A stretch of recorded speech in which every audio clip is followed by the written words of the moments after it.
સંસ્કૃતમાં પતંગ છે.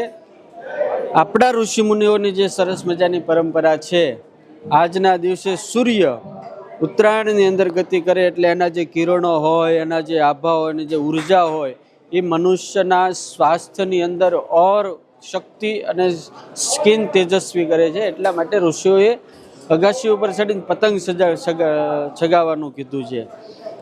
આજના દિવસે લોકો તલ, ધાણી, આ તે ખજૂર એવું બધું ખાતા હોય છે.